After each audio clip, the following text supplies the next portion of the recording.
Art of ലിവിങ്ങിലേക്ക് ഒരുപാട് contributions നടത്തിയിട്ടുള്ള രാജ്യമാണ് ജപ്പാൻ. കുറേ ടെക്നിക്സ് അവർ നൽകിയിട്ടുണ്ട്, പ്രത്യേകിച്ച് മിനിമലായിട്ട് എങ്ങനെ ജീവിക്കാൻ പറ്റും എന്നുള്ളൊരു ആർട്ട്. അതിലൊരു ടെക്നിക്ക് അവർ പറയുന്നതാണ് ദൻഷാരി. ദാൻ എന്ന് പറഞ്ഞാൽ റെഫ്യൂസൽ. നിങ്ങൾ മാർക്കറ്റിൽ പോയി നിങ്ങൾക്ക് സാധനം ഇഷ്ടപ്പെട്ടു, കൊള്ളാൻ തോന്നി, അത് നിങ്ങൾ വാങ്ങിക്കരുത്, റെഫ്യൂസ് ചെയ്യണം. അതാണ് ഒന്നാമത്തത്. നിങ്ങളത് വാങ്ങിക്കേണ്ട.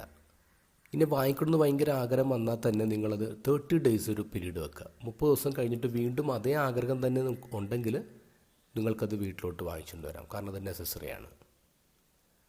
രണ്ടാമത്താണ് ഷാ, ത്രോ, വലിച്ചെറിഞ്ഞ് കളയുക.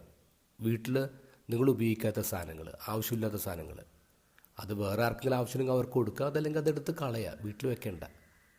1 in 1 out എന്ന് പറയാൻ. ഒരു സാധനം നിങ്ങൾ അകത്തോട്ട് കൊണ്ടുവരുമ്പോൾ അതിന് പകരമായിട്ട് വേറെ സാധനങ്ങൾ പുറത്ത് കളയണം. അങ്ങനെയാണ് വീട്ടിൽ ബഹളം കുറക്കുന്നത്. 1 in 1 out. മൂന്നാമത്താണ് separate. Obsession with material possessions ഉണ്ടല്ലോ, അതിൽ നിങ്ങളെ തന്നെ ഡിറ്റാച്ച് ചെയ്യുക. വസ്തുക്കൾ വേറെ, ലൈഫ് വേറെ, ഇത് ഡിറ്റാച്ച് ചെയ്യുക. ഇതാണ് ദാൻഷാരി എന്ന് പറഞ്ഞ ജാപ്പനീസ് ടെക്നിക്ക്.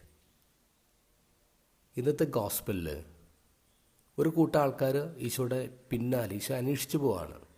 അന്വേഷിച്ച് കണ്ടെത്തി കഴിയുമ്പോൾ ഈശോരെ പിണങ്ങാണ്. ഈശോ പറഞ്ഞ നിങ്ങൾ എന്നെ അന്വേഷിച്ച് വന്ന അടയാളം കണ്ടതുകൊണ്ടൊന്നുമല്ല, അപ്പം തിന്ന് തൃപ്തരായതുകൊണ്ടാണ്.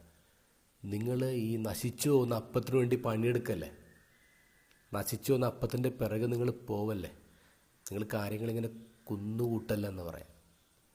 നമ്മുടെ വീടുകളിലേക്ക് നോക്കിയേ, നമ്മുടെ മുറികളിലേക്ക് നോക്കിയേ, എന്തൊരു ബഹളമാണ്. നമ്മുടെ വീടുകളിൽ മാത്രമല്ല, നമ്മുടെ ഉള്ളിലേക്ക് നോക്കിയേ, എന്തൊരു ബഹളമാണ്. ഈ ജാപ്പനീസ് ടെക്നിക്ക് ദാൻഷാരി പ്രയോഗിച്ചുകൂടെ?